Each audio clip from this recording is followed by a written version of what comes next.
ઓમ શ્રી પરમાત્મને નમઃ. નિર્વાણ પ્રકરણ ઉત્તરાર્ધ.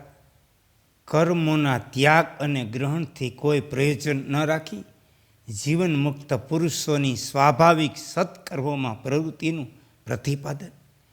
શ્રી રામચંદ્રજીએ પૂછ્યું કે મુનિ, જીવન મુક્ત પુરુષો સદા એકમાત્ર જ્ઞાનમાં સ્થિત રહે અને આત્મામાં સ્થિત છે. આવી સ્થિતિમાં તેઓ કર્મનો પરિત્યાગ કેમ કરતા નથી? કેમ કે તેમને કર્મ સાથે કોઈ પ્રયોજન હોતું નથી. શ્રી વશિષ્ઠજીએ કહ્યું, રઘુનંદન, જેની ત્યાગ અને ગ્રહણ દ્રષ્ટિ અથવા અમુક કર્મ ત્યાજ્ય છે અને અમુક ગ્રાહ્ય, આ બંને દ્રષ્ટિઓ ક્ષીણ થઈ ગઈ, તેને કર્મનો ત્યાગ કરવાથી શું પ્રયોજન? કર્મનો આશ્રય લેવાની પણ શી આવશ્યકતા? જ્ઞાની માટે આ જન્મમાં કોઈ એવી વસ્તુ નથી જે ઉદ્વેગ કરનારી હોવાના કારણે ત્યાજ્ય હોય, અને એવું કર્મ પણ નથી જે તત્વજ્ઞના માટે અવશ્ય કરવા યોગ્ય હોવાથી કરવું જરૂરી. તત્વજ્ઞ પુરુષને ન તો કર્મના ત્યાગથી કોઈ પ્રયોજન છે, ન કર્મનો આશ્રય લેવાથી. તેથી વર્ણ આશ્રમ અનુસાર જે કર્મ જે રીતે થતું આવે તેને તે જ પ્રમાણે કરતો રહે. એ શ્રીરામ, જ્યાં સુધી આયુષ્ય છે ત્યાં સુધી આ શરીર અવશ્ય કાંઈ ને કાંઈ કરતું રહે. તેથી તે શાંત ભાવે યથાપ્રાપ્ત ચેષ્ટા કરે. તેનો ત્યાગ કરવાની શું જરૂર? એ શ્રીરામ, સદા નિર્વિકાર રહેનારી સમતાયુક્ત નિર્મળ બુદ્ધિથી જે કર્મ જે રીતે કરવામાં આવે તે સદા નિર્દોષ છે. આ પૃથ્વી પર કેટલાય ગૃહસ્થો જીવન મુક્ત છે, જેઓ અસંગ રહીને યથાપ્રાપ્ત વર્ણ આશ્રમ ધર્મનું અનુસરણ કરે. તેમના સિવાય બીજા રાજા જનક જેવા તત્વજ્ઞ રાજશ્રી અને બીજા વિતરાગ પુરુષો પણ છે, જેઓ અનાસક્ત બુદ્ધિ અને ચિંતા રહિત થઈ તમારી જેમ રાજ્ય પણ કરે. કેટલાક લોકો વર્ણ આશ્રમ અનુસાર પ્રાપ્ત વેદોક્ત વ્યવહારનું અનુસરણ કરતા રહી સદા અગ્નિહોત્રમાં પ્રવૃત્ત રહે. પંચ મહાયજ્ઞો પછી બચેલા અમૃતમય અન્નનું ભોજન કરે. ચારેય વર્ણોમાંથી કેટલાક હંમેશા ધ્યાન અને દેવતાઓનું પૂજન વગેરે સ્વકર્મનું અનુષ્ઠાન કરતા રહી નાના પ્રકારની ચેષ્ટાઓ અને પ્રયત્નમાં પ્રવૃત્ત રહે. કેટલાક મહાન આશયવાળા મહાપુરુષો પોતાના અંતઃકરણમાં સંપૂર્ણ ફળ આસક્તિનો ત્યાગ કરી નિત્ય નૈમિતિક કર્મ કરતા રહે. તત્વજ્ઞાની હોવા છતાં અજ્ઞાની જેમ રહે. કેટલાક લોકો એકાંત વનમાં ધ્યાન ધરે, જ્યાં સપનમાં પણ માણસ જોવા મળતો નથી. ભોળા ભલા મૃગ શાવક વિચરતા હોય.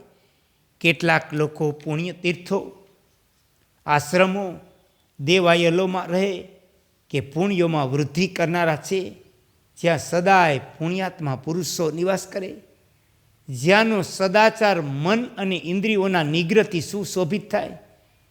કેટલાક સમત્વ હૃદયી પુરુષો રાગ દેશનો પરિત્યાગ કરવા માટે શત્રુ મિત્રોથી ભરપૂર પોતાના દેશને છોડી અન્ય દેશમાં ચાલ્યા જઈને ત્યાં આશ્રમ બનાવીને રહે. કેટલાક વિદ્વાનો સંસાર બંધન કાપવા માટે એકમાંથી બીજા વનમાં, એકમાંથી બીજા ગામમાં, એકમાંથી બીજા સ્થાનમાં, એકથી બીજા પર્વત પર વિચરતા રહે.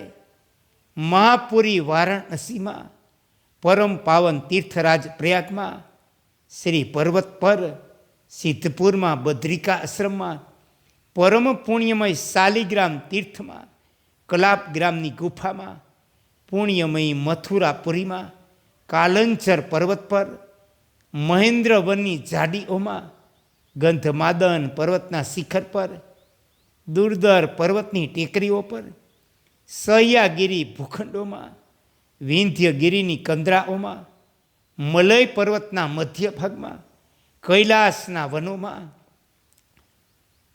વૃક્ષવાન પર્વતની ગુફાઓ, આ બધા સ્થાનોમાં, અન્ય પર્વતો પર, બીજા વનો, આશ્રમોમાં અનેક તપસ્વી રહે. આમનામાંથી કેટલાક લોકોએ વિધિપૂર્વક સંન્યાસ લઈ પોતાના પૂર્વ આશ્રમના કર્મોનો ત્યાગ કર્યો. કોઈ ક્રમશઃ બ્રહ્મચર્ય આદિ આશ્રમોમાં રહે, કેટલાકની બુદ્ધિ તત્વજ્ઞાનથી પ્રબુદ્ધ છે, કેટલાક નિત્ય પાગલોની જેમ ચેષ્ટા કરતા રહે, કેટલાક પોતાના સ્થાનથી દૂર ચાલ્યા ગયા, કેટલાય પોતાના ઘર બહાર છોડી દીધા, કેટલાય એવી જગ્યાએ પ્રસન્નતાથી રહે અને કેટલાક ભ્રમણ કરે. એ મહામતે આકાશ અને પાતાળમાં નિવાસ કરનારા દેવતા દૈત્યો વગેરે પુરુષોમાંથી કોઈની બુદ્ધિ પ્રબુદ્ધ હોય, તે લોકો રહસ્યના જાણકાર, સમ્યક જ્ઞાનથી નિર્મળ, નિર્ગુણ સગુણ તત્વનો સાક્ષાત્કાર કરતા હોય. કેટલાક લોકોની બુદ્ધિ સંપૂર્ણ પ્રબુદ્ધ હોતી નથી, તેથી તેમનું મન સંશયના ઝૂલામાં ઝૂલતું રહે. તેઓ પાપાચારથી નિવૃત્ત થઈ સત્પુરુષોનું અનુસરણ કરે. કેટલાક લોકોની બુદ્ધિ અર્ધી પ્રબુદ્ધ હોય, તેઓ જ્ઞાનના અભિમાનમાં આવીને શાસ્ત્રો કર્મો આચારને છોડી દે અને લોક પરલોક બંનેમાં ભ્રષ્ટ થઈ જાય.